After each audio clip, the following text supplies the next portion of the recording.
Tere päevast Postimehe otsestuudiost.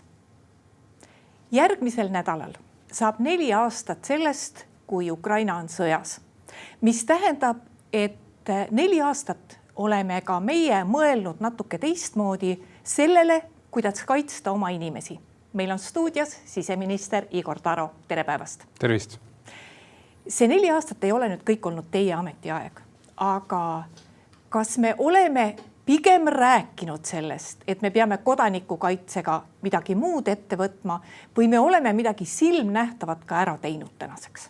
No ma ütleks, et täna on ikkagi Eesti inimestel palju julgem olla kui mõne aasta eest, kui me oleks sama ohu pannud ja sama taseme, mis meil oli valmisolekus toona. Et praegu on tehtud palju, on palju planeeritud, on veel palju teha, aga võtke mõned näited, et kui ikkagi aastakümneid me elanikkonnakaitsega väga palju ei tegelenud, täna on meil vähemalt 22 suures asulas olemas ohusireenid, mis ka päriselt töötavad, et eelmise aasta lõpuga saime selle süsteemi korda. Muidugi see tuleb, esimene samm tuleb seda arvu duubeldada, pärast veelgi rohkem tõsta. Juba järgmisel aastal hakkab meil tööle ohuteavitus, mis on nutiseadmete põhine, kohene kõikidele inimestele nutiseadmetesse. Praegu oleme poole peal selle arenduse, selle käima lükkamisega. Et meil on nõuded hakanud kehtima varjumiskohtade kohandamiseks, rajamiseks, mis tähendab, et veel 2 aasta pärast me oleme hoopis teistsuguses olukorras. Et loomulikult ei saa öelda, et kõik oleks valmis, sellepärast, et kui aastakümneid ei ole asjadega tegeletud, ei ole see olnud meie fookuses, siis 1 päevaga me ei saa tehtud. Aga me saame täna küll öelda, et me oleme täna palju paremas seisus, kui me olime aastal 2022. Kõigele vaatamata saavad venelased ikka veel käia üle meie piiride. Et mis põhjusel me hoiame piire selliselt lahti, et inimesed saavad lihtsalt edasi-tagasi käia seal? No põhjus on see, et seal ei käi ainult venelased üle. Et seal on erinevaid inimesi, me ei hoia neid piirid ei tööta rahvuspõhiselt. Aga me oleme, tõtt öelda, need piiriületuskohad ei tööta ju meil või piiriületuspunktid ei tööta meil kaugeltki samasuguselt, nagu nad töötasid enne 24. veebruari 2022. Me oleme umbes 90% osas selle liikluse seal ära piiranud. Turiste meil ei liigu üle piiri, et mitte lihtsalt me ei ole lõpetanud turismiviisade väljaandmise, vaid me ei lase ka teiste riikide turismiviisadega Vene kodanikke üle oma piiride.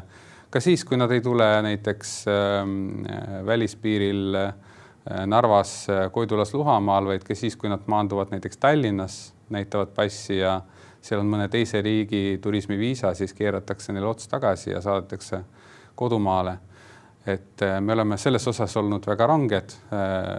Kaubamahtude osas, esiteks sanktsioonid kehtivad.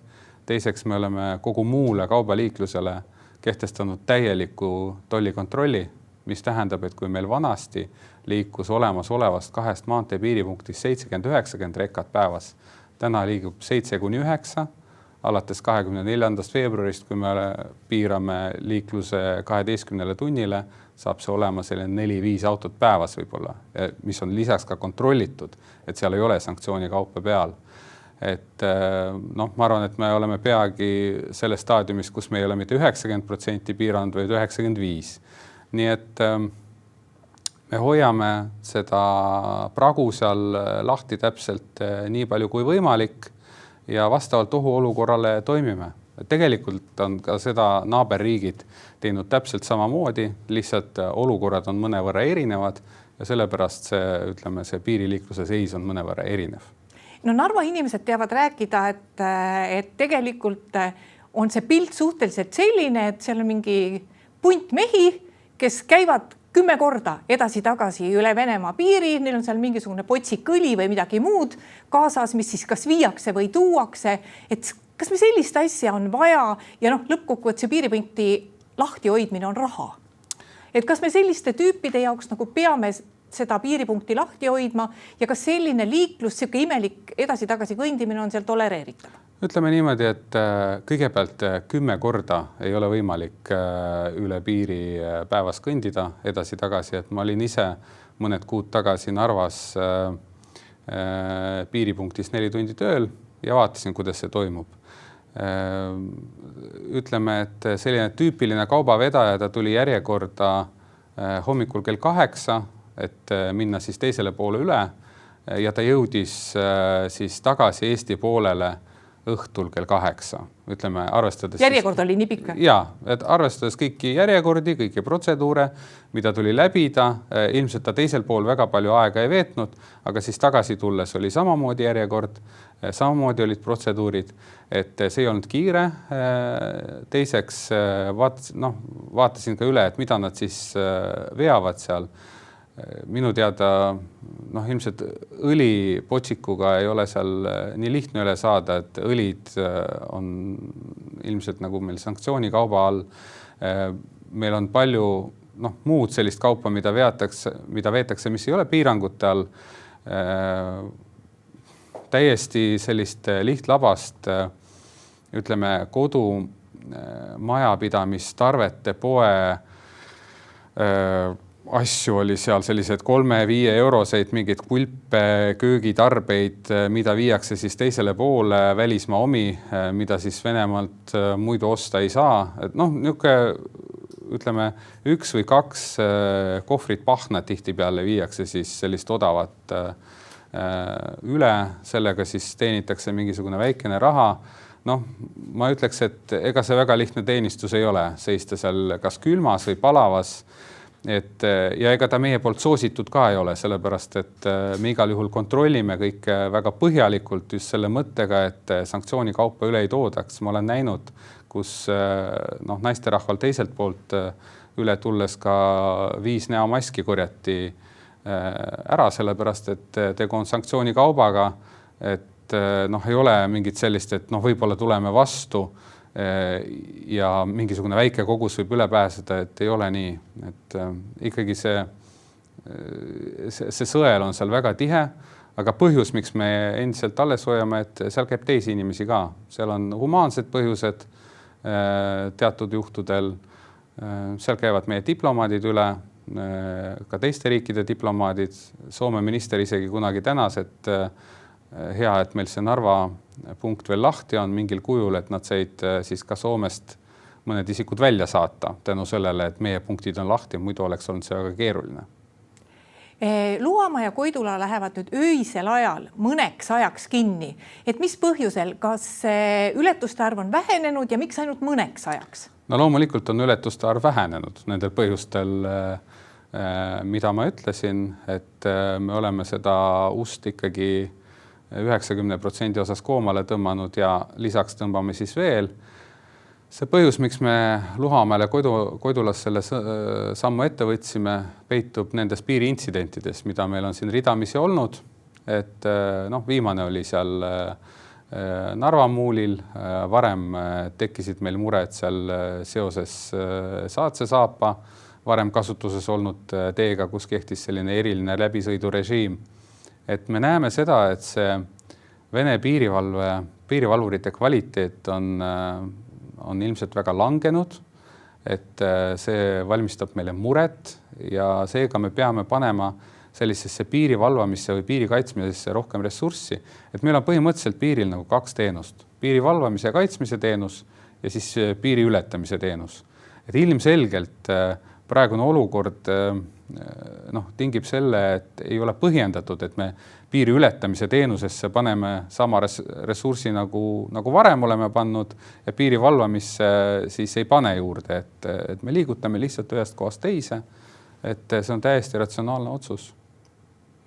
No tulles tagasi jutuga Narva juurde, siis eks see Narva meie murekoht on, sest ei ole ju saladus, et seal on väga palju inimesi, kes Eestit ei armasta või õigupoolest, kes armastavad Venemaad rohkem kui Eestit. Ma toon kas või selle viimase näite, mis meil siin nüüd eile meediasse kerkis, et entusiastlik koolidirektor otsustas õpilastele anda 2 kuud eesti keele õpet täiesti tasuta, õpetajad tulevad kohale ja kodus otsustati või need lapsed otsustasid või õigupoolest küll noored inimesed otsustasid, et kuna nüüd õpetatakse koolis ainult eesti keelt, siis me kooli ei lähe. See on mingi meelsuse näitaja, aga on siit samm ka siseturvalisuse küsimuseni. Ma arvan, et kogu see tegemata töö, mis on meil kuhjunud eestikeelsele haridusele üleminekuga nagu aastakümnete jooksul, see on olnud tohutu karuteene. Ma tooks välja 2 asja siseturvalisusest, mis on olnud väga suureks probleemiks.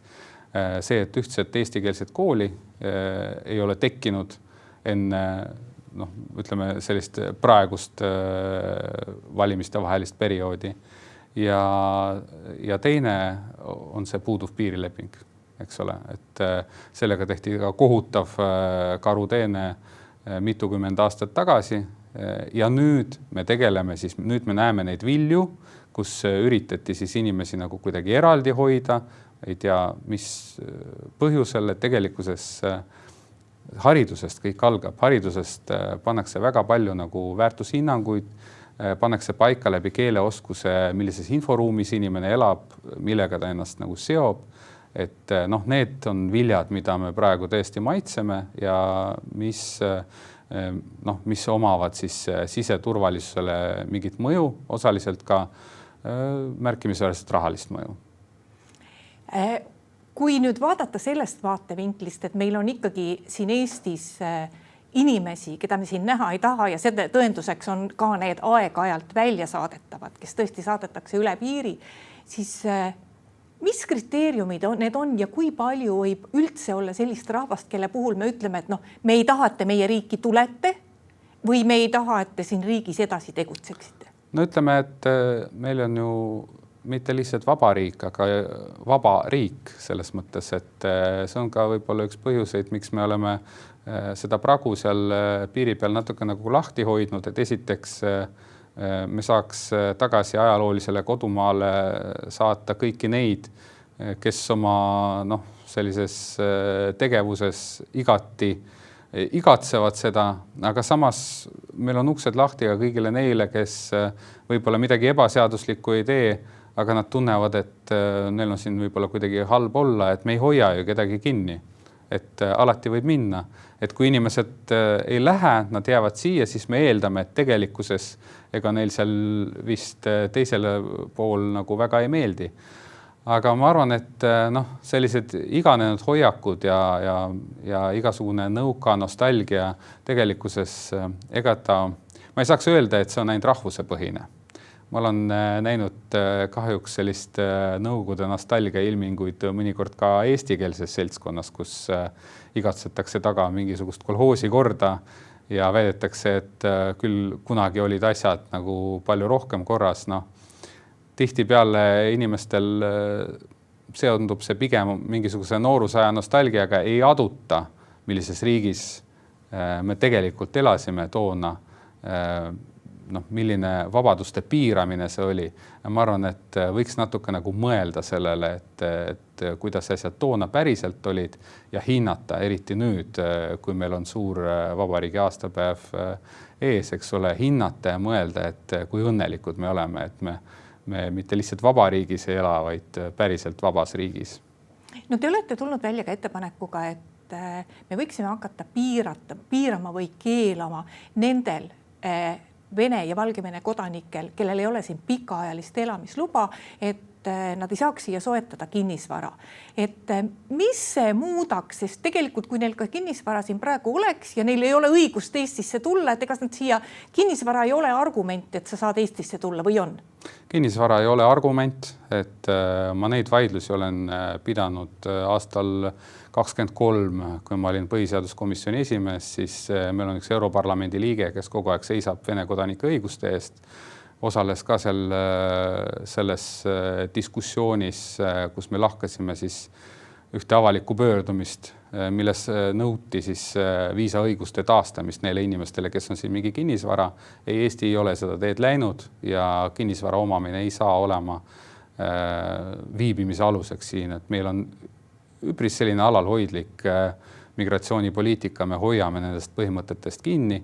Mis puudutab nüüd seda otsust, siis me tahaks maandada tulevikuriske. Me oleme näinud, et Venemaaga seotud isikud, organisatsioonid on mõnikord omandanud kinnisvara naaberriikides või mitte ainult meiega piirnevates riikides, näiteks strateegiliste objektide kõrval. Et pärast hiljem on selle omandiõigusega, seda on tagasi pöörata oluliselt keerulisem, et mõnikord saab seda ka teha, aga oluliselt lihtsam on maandada need riskid läbi selle, et edaspidi nad seda lihtsalt omandada ei saa. Et ma leian, et see on täiesti legitiimne eesmärk. Me kõik tahame elada turvalises riigis, et meil on kindlus, et riik riskide maandamisega tegeleb ja selles mõttes me peame siis midagi ka tegema selleks.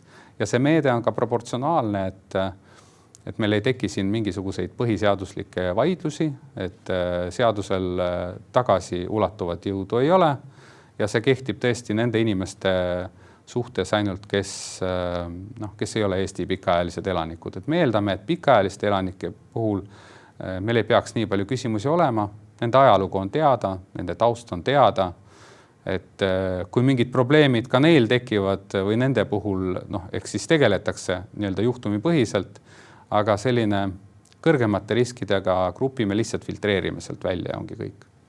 No inimesed, keda me siin kindlasti näha ei taha, on need, kes praegu sõdivad Ukraina sõjas Vene poolel. Jah, kombatandid. Niinimetatud kombatandid, kuigi isegi nii viisakat sõna ei tahaks kasutada, ütleks, et orkid võiks Mordorisse jääda. Et need on inimesed, kes on seal tapnud, röövinud, vägistanud, hävitanud. Et see on ka suur julgeolekuoht kogu Euroopale. See ei ole mingisugune asi, mida Eesti enda jaoks ajab, vaid see on kogu meie Schengeni ja Euroopa ruumi jaoks päris märkimisväärne risk, sest et ka eelnevad sõjad, mida Venemaa on pidanud küll Afganistanis, küll Tšetšeenias, nad on näidanud, et need tegelased, kes rindelt tulevad kõikide nende koledate tegevuste pealt, nad hakkavad koheselt otsima endale uusi väljakutseid. Ega nad ju makstakse üle praegu Vene ühiskonna poolt, et ega nad ei lepi siis mingisuguse väikese palgaga kusagil ehituse peal, rutiinse töö peal. Nad otsivad seda samasugust adrenaliini, eks ole, vägivalla jätkamise võimalust, võib-olla ka sellise hõlptulu teenimise võimalust, mis tähendab, et nad on väga selline tõhus kütus organiseeritud kuritegevusele. Nii on see ka varem toimunud ja sellepärast olen oma Euroopa partneritele öelnud Euroopa Liidu nõukogus, et me peame ühiselt selle murega tegelema, et Eesti on siin teerajaja, me oleme esimesed sammud astunud, üle 1000 tegelase oleme siis musta nimekirja kandnud, meil on olemas väljatöötatud õiguslikud alused, meil on hangitud kvaliteetsed nimekirjad ja nüüd siis jätkame selle sõnumi viimist erinevatesse riikidesse, et siin paar päeva tagasi avaldasin Prantsusmaa suurimas hääles Le Figaro ühe arvamusloo sel teemal, et viia sõnumid sinna ühiskondadesse, otsime kahepoolseid kohtumisi siis nende riikide ministritega märtsi alguses, et jõuda mingisugusele kokkuleppele. See ei pea olema kohustus kõikidele liikmesriikidele. Me näeme, et kõik sellega võib-olla isegi ei pruugi nõustuda või ei pruugi nagu kaasa tulla, aga piisab sellest, et lisaks meie regiooni riikidele, ütleme Läänemere ümbruse riigid on väga ühel meelel, Poola, Saksamaa noogutab, eks meil on vaja veel paar suuremat riiki puhtalt tööjõudluse mõttes, sest neid sissekandeid, mis tuleb teha, ei ole tuhandeid, et on sadu tuhandeid, et päriselt ütleme kogu see seltskond, kes on sealt rindelt läbi käinud, on üle 1 000 000. Paljud on ilmselt hukkunud, aga siiski on see suurusjärk on ikkagi väga muljet avaldav ja töötund, mida sinna tuleb panna, töötunde on väga palju. No paraku on nii, et pahatahtlikkus ja kurjus teiste inimeste vastu ei käi ainult rahvuspiire pidi, vaid eks meil on muret siin ka oma inimestega. Et jättes nüüd igasugused erakondlikud kuuluvused kõrvale, on meil lähipäevadest vahejuhtum, kus Tartu linnavolikogu liige avaldas kahetsust selle üle, et ta ei saanud kaasa lüüa holokaustis ja ma ei tea, tõlgendamise küsimus, aga arvas, et oleks tore, kui saaks koolis kedagi kiusata ja kui see holokaust uuesti kätte tuleks. Kas need on sellised asjad, mida sotsiaalmeedias siiski võib süüdimatult teha ja ainuke halvaks panu võib siis käia mööda parteiliini pidi? Ma arvan, et see, mida me näeme, on suur väärtuste kriis. Et kui väärtused oleksid paigas nendel inimestel, kes selle tegelase nii-öelda upitasid sinna suurele pjedestaalile, siis seda me ei oleks näinud sellist juhtumit. Et see, et radikaalsete seisukohtadega esinetakse aeg-ajalt, seda võib ikka juhtuma jäädagi. Nüüd küsimus on selles, et kas me anname neile inimestele positsiooni, kas me anname neile ruupori, võimalused, eks ole, mingi täiendava autoriteediga seda sõnumit jagada. Minu arust see on põhiline viga, mis on juhtunud, et see inimene pääses sealt filtrist läbi, aga see tähendab, et filter ise on vigane, järelikult seal on selle väärtussüsteemi ja moraalse kompassiga midagi nihu läinud. Ja veel üks viimase aja küsimus, enne kui me saate ära lõpetame, et siin on nüüd olnud palju segadust sellega, et kas me narkomaanidele teeme elu natuke lihtsamaks karistumise mõttes ja leevendame siis nende puhul karistusi, kes narkootikume enda tarvis kasutavad, et kas siseminister võib selle kooskõlastuse anda ja on see ühiskonnale halb või hea? Ma tegelikult oma arvamuse juba väljendasin selles kirjas, mis ma sellele initsiatiivile või väljatöötamiskavatsusele kirjutasin. Ma kirjutasin, jah, me võime sel teemal edasi arutada üldiselt, kuid mida me õigeks ei pea, me ei pea õigeks selle sõnumi andmist, et narkootikumide tarvitamine on kuidagi okei või on olemas nagu vähem ohtlikud narkootikumid, et nende puhul võib olla, võib kuidagi nagu leebemalt suhtuda, et see on nii tohutu suur probleem, et meil on viimastel aastatel see narkosurmade arv üledoosidest tingitud narkosurmade arv raketina üles läinud. Ta ei ole mitte lihtsalt kahekordistunud, vaid ta on mitmekordistunud, see graafik ongi nagu rakett oleks nagu õhku tõusnud. Et selles mõttes me peame nagu kogu seda konteksti aduma ja vaatama, et kui me teeme teatud seadusandlikke initsiatiive, et see ei annaks nagu ühiskonnale valet sõnumit. See sama eesmärk, millest te rääkisite, et näiteks inimesele abi andmine, ega see võimalus on olemas ka meil juba praegu. Meil on olemas hea samariitlase akt, mis tähendab seda, et kui inimene kutsub üledoosi korral kiirabi, siis teda ei karistata siis selle nii-öelda väikese koguse narkootikumide tarvitamise eest. Et selles mõttes iseenesest see võimalus on juba olemas, eks me peame edasi arutama, et kas on midagi, mis vajab seadusesse täiendavalt või mitte, et kõik olulised tööriistad praegu PPA vaates on olemas olnud ja see on arutelu koht. Aitäh! Siseminister Igor Taro tulemast Postimehe saatesse. Ja aitäh ka kõigile neile, kes meid täna vaatasid. Postimehe järgmine otsesaade on eetris homme. Seniks lugege uudiseid postimees.ee.